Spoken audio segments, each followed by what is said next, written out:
जय श्री राम, जय भवानी, जय वीर शिवाजी।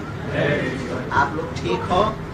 हम थोड़ा विलम्ब हो गए, संत आ गए थे, कुछ उन संतों में बैठ गए थे, इसके लिए हम पहले से ही आप सबको विनम्र क्षमा कराते हैं। जब तक भैया प्रेस कॉन्फ्रेंस हो रही है, आमरस लाओ बेटा सब। हम एक प्रार्थना पहले ही कर लें आप लोगों से। किसी भी पॉलिटिक्स पर हमारा कोई बयान नहीं होता है, हम किसी भी राजनीति पर नहीं बोलेंगे, वो कृपा करके आप पूछना भी मत। ना तो हम किसी राजनीति पर या राजनीतिक विषय पर हम बिल्कुल भी नहीं बोलते हैं। आप हमारे निजी संबंधी और एवं कथा संबंधी अपने प्रश्नों को, भावों को आप रखिए, हम अपनी पूर्ण कोशिश करेंगे आपके प्रश्नों का जवाब देने की। परंतु राजनीतिक ना पूछना, ना कोई खींचातानी वाला राजनीति का हम पढ़ पाते हैं।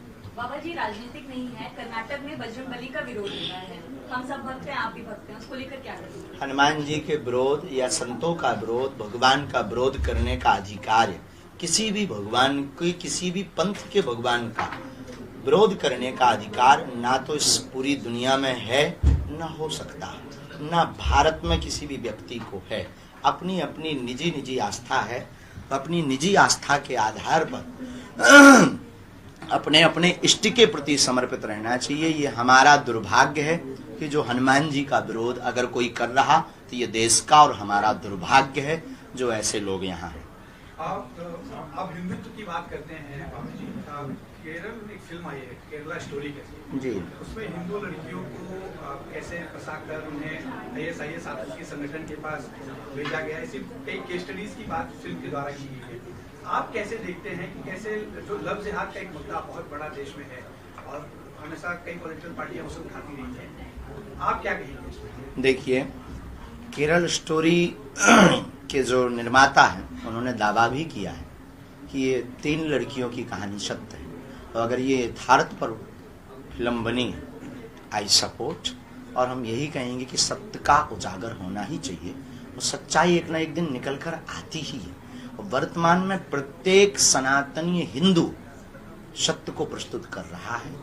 और लव जिहाद के विषय पर हम आपसे यही प्रार्थना करेंगे, हमारी बहन बेटियों को अब जगना चाहिए। हमने एक बार एक बात बोली थी, तेल का कनिस्तर होता है, उसमें हाथ डाल दीजिए, फिर तिल के बोरा में हाथ डालिए, जितने तिल आपके हाथ में छप जाएं, इतनी बार भी कोई दूसरे मजहब या पंथ का व्यक्ति सौगंध खाए तब भी एक तिल बराबर भरोसा नहीं करना चाहिए। बाबा जी, लव जिहाद के बाद लैंड जिहाद का भी मुद्दा बहुत, अभी लैंड जिहाद का भी मुद्दा भी आगे आ रहा है। पहले से हमें समझाओ, हम इससे जमीन कब्जा करना, उस पे मदरसा बना देना, मजार बना देना दुर्भाग्य है। ये हमारे आपके देखते हुए हो रहा है, ये दुर्भाग्य है। बाबा जी, आपका कथा वाचन का कार्यक्रम जो है आयोजन बिहार में भी होने वाला है, जहाँ पे कुछ लोग उसका विरोध कर रहे हैं। जब पहले महाराष्ट्र में ऐसा हुआ था, लेकिन वहाँ पे एक सफल आयोजन हुआ। अब बिहार में आप जाने वाले, जैसे जैसे तारीख नजदीक आ रही है, वहाँ विरोध बढ़ता जा रहा है, क्या? ये सब चलता रहता है। देखिए, ये सब राजनीतिक विषय बनाने की कोशिश की जाती है, लेकिन हम सबके हैं, जो भी हमारे पास आएगा हम सबका स्वागत करेंगे। ना तो हम किसी पार्टी के हैं, ना हम किसी की फिक्स एजेंडे के हैं। हमारे लिए सभी सम्मानीय हैं, और ना हम कोई धांधली फैलाते हैं, और ना हम कोई बेमनस्ता फैलाते हैं। हम केवल अपने पंथ, अपने धर्म, सनातनीय हिंदुओं की एकता की बात करते हैं, और अपनी एकता की बात करना हमें लगता कि गुनाह नहीं है, और अपने इष्ट का प्रचार करना संविधान में भी है। अगर कोई विरोध कर रहा तो हम भगवान से प्रार्थना करेंगे, भगवान सब पर कृपा करें। हमारे भी वो अपने हैं जो विरोध कर रहे हैं, जो हमारे साथ हैं वो भी अपने, हमारा कोई भी विरोध आपसे आपत्ति क्यों? लेकिन बाबा जी, ऐसे लोगों को क्यों आपत्ति आपसे? देखिए भगवान, ऐसे लोगों को इसलिए आपत्ति हो सकती है कि शायद वो किसी अन्य मिशन में लगे हों। विरोधाभासिक मिशन जब होता है और व्यक्ति का पूर्ण होता दिखाई नहीं देता है, तो प्रायः तो वो इस प्रकार की गतिविधियां करता है।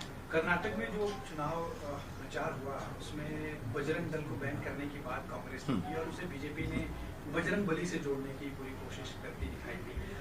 बजरंग बली का नाम इस तरह से चुनाव में खिंचता दी, और एक तरफ पहले के जमाने में व्यक्ति माध्यम होता था, ईश्वर का प्रचार होता था। आज के जमाने में ईश्वर माध्यम है, व्यक्ति का प्रचार होता है। और बजरंग बली के ऊपर बैन लगाना या बजरंग दल एक विचारधारा हो सकती है, विचारधारा में तरह तरह के लोग हो सकते हैं, लेकिन हनुमान जी के नाम पर बैन नहीं लगा सकते हैं आप हमारे राष्ट्र में। बाबा जी बिहार के मंत्री हैं तेज प्रताप, उनके ये शब्द हैं कि बाबा बागेश्वर को बिहार में घुसने नहीं देंगे। भगवान की इच्छा, हनुमान जी की इच्छा पर हम चलते हैं, बालाजी की जैसी इच्छा होगी वैसा होगा। हिंदू राष्ट्र पर जो बयान आप देते आए हैं हिंदू राष्ट्र होना चाहिए, क्या जिस तरह की स्थिति बन रही है हिंदू राष्ट्र घोषित होने वाला है, ये हमारा कोई नया बयान नहीं है या कोई नई तरकीब नहीं है या कोई हमको फेमस होने के लिए हमने कोई फेम पकड़ रखा है। हमने तो महाराष्ट्र के ही वीर और महाराष्ट्र की ही धरोहर और समूचे भारतवर्ष की शान छत्रपति वीर शिवाजी महाराज का जो हिंदवी राज्य की स्थापना का संकल्प था, उस संकल्प को दोहराया है।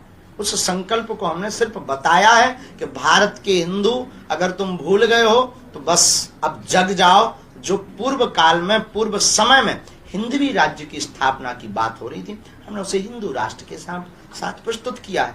अब लोगों का काम है, हिंदुओं का काम है, हिंदुओं को अगर सुरक्षित रहना है, हिंदुओं को अगर संरक्षित रहना है, सनातन को और आगे तक बढ़ाना है, तो हिंदू राष्ट्र की घोषणा करवाएंगे, नहीं तो साधु तो अपना काम करता हुआ चला जा रहा है। आपके इन्हीं भाषणों के और इन्हीं हिंदू राष्ट्र की बात करना या फिर धार्मिक बात करने को लेकर आपको नोटिस भी दी गई है कि कोई ऐसी बात आप ना करें अमरनाथ में जिसकी वजह से आप बदलें? हमें कोई दिक्कत नहीं, नोटिस हमें स्वीकार है। हम प्रायः कभी ऐसी बात नहीं बोलते हैं जिससे वैमनस्यता फैले, लेकिन हमको बोलने का अधिकार जितना हमें संविधान ने दिया है, इस राष्ट्र में प्रत्येक व्यक्ति को है, जितना आपको बोलने का अधिकार है उतना तो हमें भी है ना।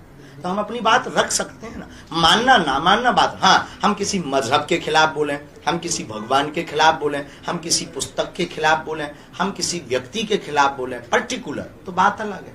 हिंदू राष्ट्र एक बहुत बड़ा विषय है और हमें नहीं लगता कि ये वैमनस्यता। हमारे हिंदू राष्ट्र में मुसलमानों को भागने की आवश्यकता नहीं, ईसाइयों को भागने की आवश्यकता नहीं, हमारे हिंदू राष्ट्र में किसी को भी राष्ट्र छोड़ने की आवश्यकता नहीं, हमारे हिंदू राष्ट्र में किसी को भी धर्म घर वापसी कराने की भी आवश्यकता नहीं। हमारे हिंदू राष्ट्र में सिर्फ जातिवाद की पाठ को दूर करना। तो हिंदू राष्ट्र की जरूरत क्या है? ये तो सारी चीजें पहले से हैं, किसी को भागने की अगर होती तो राम की यात्रा पर पत्थर नहीं लगते, अगर होती तो आपके महाराष्ट्र में ही पालघर के संतों के ऊपर पत्थर नहीं फेंकते, अगर होती तो हम राम की चर्चा करने वाले व्यक्ति को जगह जगह नोटिस नहीं मिलते, अगर यही बात होती तो हमारे खिलाफ FIR नहीं होती, अगर होती तो हम एक ऐसे धर्मगुरु हैं जिन्हें अपने ही राष्ट्र में कथा करने के लिए अनुमतियां प्राप्त नहीं होती हैं। फिर आप ये कैसे कल्पना करेंगे कि ये हिंदू राष्ट्र है घोषित हो जाए तो हमें लगता है राम के ऊपर पत्थर नहीं फेंके। किस तरह का बदलाव होगा जब हिंदू राष्ट्र हो जाएगा आपके हिसाब से? बहुत सुंदर प्रश्न है आपका। हिंदू राष्ट्र के बाद जब हिंदू राष्ट्र की घोषणा होगी तो ये जो जातिवाद की बार बार रोटियां, जो बार बार बैकवर्ड और फॉरवर्ड के नाम पर भिड़ाया जाता है और पॉलिटिक्स की जाती है, हिंदू राष्ट्र के बाद ये सब समान हो जाएंगे, हम सब हिंदू हो जाएंगे। सबसे पहले हम हिंदू हैं, हिंदुत्ववाद की बात होगी और इसमें फिर ना कोई बैकवर्ड होगा ना कोई फॉरवर्ड होगा। हिंदू राष्ट्र के बाद में ये जो बार बार पंथ और मजहब की लड़ाई छिड़ जाती है ये नहीं होगी। आप अपने जिनको मानते हो आप मानिए, पर ये राष्ट्र सनातन का राष्ट्र है, हिंदुस्तान ही हिंदू राष्ट्र नहीं होगा। हमारे हिंदू राष्ट्र के बाद तीसरी जो बदलाव बहुत प्यारी आएगी, वो तीसरा बदलाव इतना अद्भुत आएगा कि क्या कहना। तीसरा बदलाव ये आएगा कि जितनी भी अभी वर्तमान में जितने भी चुनाव होते हैं भगवान के नाम पर होते हैं, जब हिंदू राष्ट्र की घोषणा हो जाएगी, हिंदू राष्ट्र घोषित हो जाएगा, तो भगवानों के नाम पर चुनाव नहीं होगा, हिंदुओं के नाम पर, मुसलमानों के नाम पर चुनाव नहीं होगा, न हमको देश में लड़ाया जाएगा। बाबा जी, जिस तरह से जो इस्लामिक देश है वहाँ पर दूसरे धर्म के लोगों को सरकारी नौकरियां या सरकारी सुविधाएं नहीं मिलती, तो जब हिंदू राष्ट्र हो जाएगा तो क्या यहाँ हमारे में तो मिलेगी। हमारे में तो मानवता के पुजारी हैं, हम किसी पंथ या मजहब के विरोधी नहीं है। हमारे में तो मुसलमानों, आपको हम क्या बताएं, 500 से 600 परिवार मुसलमान हमारे डिवोटी हैं, हमसे जुड़े हैं, अब वो उनको मानते भी हैं। और कल ही कथा में एक यहाँ के जो सच्चे मुसलमान हैं वो कल कथा में आशीर्वाद लेकर गए। ये केवल और केवल हवा दी गई है कि हम मुसलमानों के खिलाफ हैं। नहीं, अगर आपको ऐसा लगता है बाबा जी, तो आपके ही कुछ भाषण, मतलब जो कथावाचन में हमने सुना है कि आप कहते हैं कि हाथ में हथियार दीजिए, हमें रक्षा करनी है, तो आपको रक्षा किससे करनी हिंदू राष्ट्र में? आपको अगर हमारा देश की आबादी आत्मरक्षा आज की तारीख में 142 करोड़ है, उसमें लगभग अगर हम लोग 80% है, तो इन 80% को 80% में जब सुरक्षित नहीं है, 80% में जब पत्थर घल रहे हैं, 80% में भी आपकी बहन और आपकी बेटी को लव जिहाद के नाम पर ले जा रहे हैं, 80% में भी आपकी जमीनों पर कब्जा अवैध किया जा रहा है, जो इन्होंने लैंड वाली बात की, 80% में भी आपको राम मंदिर बनाने के लिए 50 साल से ज्यादा लग गए, 80% में भी आप कृष्ण जन्मभूमि के अभी तक निर्णय नहीं करवा पाए, 80% में भी आप रहते हुए भी आज तक अभी तक खुल करके सनातन और हिंदुत्व की बात नहीं बोल पा रहे। क्या आप खाक 80%? बाबा जी, इसीलिए माला और भाला की आवश्यकता है। बाबा जी, माय डियर, उससे हल होगा सर? बाबा जी, उससे हल होगा? सुरक्षित तो रहेंगे इससे अपने आप से। बाबा जी, महाराष्ट्र में एनसीपी के एक नेता हैं, विधायक हैं, हम और किसी भी पॉलिटिक्स पर पॉलिटिकल कभी सवाल बात नहीं आप बोलते। उन्होंने आपसे जुड़ा उन्होंने सवाल आपकी सीधे टिप्पणी सीधे हम करते रहे, हम राजनेता की टिप्पणी पर जवाब नहीं। आपत्तिजनक ट्वीट किया था, लेकिन बाद में उन्होंने ट्वीट डिलीट कर दिया, इस पर क्या कहेंगे? हम किसी भी पॉलिटिक्स या राजनेता पर अपनी प्रतिक्रिया भी नहीं देते, उन्होंने एक ट्वीट किया था, हमारा सिद्धांत। उन्होंने एक ट्वीट किया था जिसमें एक लड़की की तस्वीर आपके साथ थी, हालांकि बाद में उन्हें समझ में आया उन्होंने गलत ट्वीट किया, जिसके बाद उन्होंने डिलीट कर दिया। इस पर क्या Thank you. कहेंगे? बाबा जी, इससे पहले जब आप आए थे तो एक मुद्दा काफी चल रहा हमारी था। शादी की तस्वीर वायरल हो गई। कुछ ज्यादा ही चर्चा हो रही है। हाँ, सिद्धांत के बहुत पक्के आदमी। हाँ जी, इससे पहले जो है अंधश्रद्धा को लेकर के फैलाने को लेकर के एक मुहिम कुछ लोगों ने ये सब कहानियां सुन हो गई हैं हाँ, साहब। वो आप लेकिन चलो नई कहानी बढ़ेंगे कुछ। तो बनाएंगे। आमरस पिवाओ तब तक सबको। नहीं, वैसे भी तो मुंबई के हाईकोर्ट का तो आपके पर अभी बैन है ही ना, आप वो चमत्कार वगैरह तो नहीं कर सकते। चमत्कार हम करते ही नहीं है, चमत्कार तो हमारे इष्ट हनुमान जी करते हैं, उनको रोकेंगे आप? आप ना आज खा पी करके नहीं आए आप हो। खुद को भी तो हनुमान का अवतार मानते हैं जी, आप किसने भी- कहा? हमने कभी किसी क्लिप में बोला? मुजफ्फरनगर में बिल्कुल जो नहीं आपके बोला, ये मुजफ्फरनगर वाहियात में आपके ऊपर जो केस दाखिल हुआ है उसमें जो कोई अभी केस नहीं हुआ है, उन्होंने केवल वो दिया है। हमारी किसी भी क्लिप में हम हनुमान अवतार, I am only Dhirendra Krishna. हम एक साधारण मानव है, जैसे तुम हो, तुम्हारी दो आंखें हैं, हमारी भी दो आंखें हैं, और पूंछ तो हमारे हैं नहीं है, ये हम आपको बता। हम कोई हनुमान अवतार नहीं है, हम साधारण धीरेन्द्र हैं, लेकिन सनातनी हिंदू हैं, और हिंदू को जगाकर मानेंगे। सर, आपने कहा हिंदू राष्ट्र जल्द ही घोषित होने वाला है, उसका समय कुछ है? अब समय जिस दिन हिंदू जग जाएंगे वही समय है। कौन बनाएगा ये हिंदू राष्ट्र? एक एक हिंदू 80 करोड़ जो वो बता रहे हैं। जगने की परिभाषा क्या है सब? आप हिंदू जगह सनातन जगह तो उसकी अपने अधिकारों को मानना, अपने राष्ट्र में हिंदुत्व भाव को जगाना, हिंदू की पहचान करना और हिंदुत्व का भाव जगा करके सबको जागृत करके एकजुट होना, यही जगह। आने वाले समय में क्या जम्मू कश्मीर में भी जाकर के वहाँ पर हाँ, अब अभी जो है हमारे हिंदू जम्मू को कश्मीर आगे के बढ़ाने- पूर्व डिप्टी सीएम आए हैं, अभी भी आशीर्वाद लेकर नीचे ही बैठे हैं। तो उन्होंने कहा तो है कि गुरुजी आप जम्मू कश्मीर चलो, हमें तो भारत के कोने कोने में जाना है साहब, जहां तुम ले चलो, तुम कहीं और कहो तो चलें।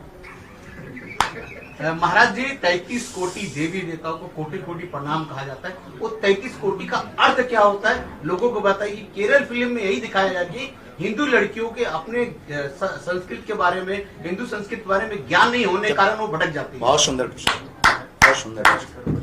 हम लोग इसीलिए भी फेल हैं क्योंकि हम लोग अपनी सनातनीय संस्कृति के मूल से हट रहे हैं।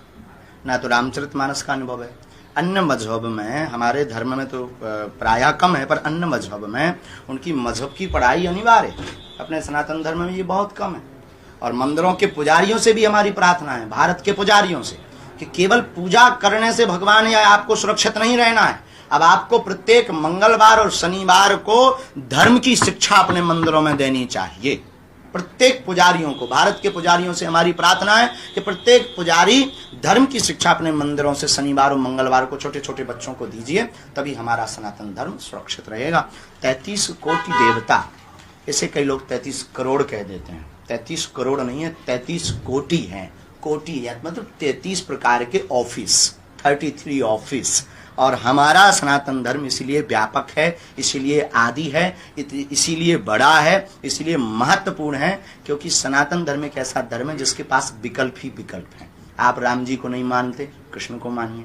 भगवान कृष्ण से आपकी नहीं बनती, हनुमान जी को जय हनुमान ज्ञान गुण सागर, उनसे नहीं बनती, आप पंडरीनाथ महाराज जी को मानिए। उनसे भी आपकी नहीं बनती, ओम जय जगदीश हरे। जय अम्बे गौरी।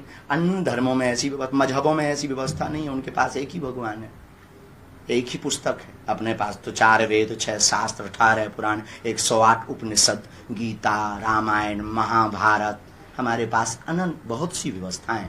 तो हमारे धर्म में ये जो वैमनस्यता फैलाई गई कि ये 33 करोड़ हैं, 33 कोटि देवता हैं, 33 प्रकार के देवता हैं, और 33 प्रकार के देवताओं का मतलब सेंट्रलाइजेशन परब्रह्म परमात्मा का है। उसके नीचे जैसे एक मंत्रिमंडल होता ना, वैसे मंत्रिमंडल व्यवस्था, जल की व्यवस्था वरुण देवता देखेंगे, हवा की व्यवस्था पवन देवता देखेंगे, वैसे ही ग्राम्य देवता, स्थान देवता, क्षेत्रीय देवता, ये कोटियां बनाई गई हैं। सर अपने यहाँ गुरुकुल था, गुरुकुल में बाकायदा शिक्षा मिलता है, जैसे आज की तारीख में मदरसा फैले हुए हैं, गुरुकुल खत्म हो रहा है, कहीं न कहीं ये कारण रहा कि शिक्षा नहीं मिल पा रही बच्चों को। अब मंदिरों को ही गुरुकुल बनाना चाहिए, क्योंकि गुरुकुल पद्धति को वापस लाने में बहुत समय लगेगा। हिंदू राष्ट्र में ही इतना टाइम लग रहा, इतनी आफतें हैं कि जगह जगह मुसीबतें आ रही हैं। तो अब गुरुकुल की जगह हमको मंदिरों को ही गुरुकुलम बनाना पड़ेगा। पसीना बहुत आ रहा। अब धन्यवाद, कथा में चलते हैं, फिर मिलते हैं। धीरेन्द्र शास्त्री जी साल भर तक मतलब उतरे फेमस नहीं थे, बट साल भर में जितना प्रोजेक्शन हुआ, लोगों का आपकी ओर जितना आकर्षण बढ़ते जा रहा है, मतलब जो भी मीडिया प्रोजेक्शन चला पिछले 2-3 महीने में, आपके एक साथ सारे नेशनल न्यूज चैनल पे आपके इंटरव्यूज हुए, आपकी ओर लोगों का आकर्षण बढ़ते जा रहा है। क्या ऐसा है कोई पॉलिटिकल पार्टी समूचे मीडिया जगत कर रही है? समूचे मीडिया जगत को बहुत बहुत साधुवाद और धन्यवाद, जिन्होंने सत्य दिखाने की सामर्थ्यता रखी और बाघेश्वर पीठ के सत्य को उजागर करके आज अनेक लाखों हिंदुओं के विश्वास को जगाने के लिए एक बूस्ट का काम किया है। इसमें पूरा का पूरा से समूची मीडिया जगत को है। इसलिए हाथ जोड़कर भगवान से प्रार्थना है कि जितने भी मीडिया जगत के सत्य प्रकाशित करने वाले लोग हैं, ईश्वर करे उनकी सद्बुद्धि बनी रहे और उन पर भगवान बालाजी की दया बनी रहे। दूसरी बात, हमारी खुद की निजी पार्टी है, जिस पार्टी का नाम बजरंग बली है। उसका नारा है जो राम का नहीं वो किसी काम का नहीं, उसका निशान है मुगदर, वोट फॉर यू। हम किसी पार्टी के न सपोर्टर थे, और जब तक प्राण रहेंगे तब तक हम नहीं रहेंगे। और राजनीतिक विषय से हमको कोई भी पार्टी खींचने का कोशिश भी मत करें। धन्यवाद। तो भाजपा का एजेंडा है, तो वही एजेंडा लेके आप चल रहे हो? नहीं भगवान, ऐसा नहीं है। हिंदू राष्ट्र हिंदुओं का एजेंडा है। आप पार्टी से जोड़ रहे हो, ये आपकी मानसिकता है। सर आप हिंदू को कैसे करते हैं? क्योंकि अगर लोकसभा के चुनाव में देखा जाए तो भाजपा को वोट के पागलों को क्या संदेश देंगे? पिछली बार मुंबई के पागलों, यही कहना है कि आप सब जब तक सनातन की बुहार को बहाते रहेंगे तब तक हम आते भी रहेंगे, और एक दिन ऐसा आएगा कि मुंबई भी माधव नगरी बनेगी। नाम बदलने की बात नहीं हमने की है कि आप लोग फिर से ट्रोलिंग करो दूसरों। मुंबई को माधव नगरी बनाने का मतलब है धर्म नगरी। मुंबई जो अभी केवल माया नगरी कहलाती है वो माधव नगरी बने, इसलिए हम बार बार मुंबई आ रहे हैं। और फिर वही बात कहेंगे, हंसा करो, हंसाया करो, बागेश्वर धाम अपने बाप का घर है, आया जाया करो। धन्यवाद।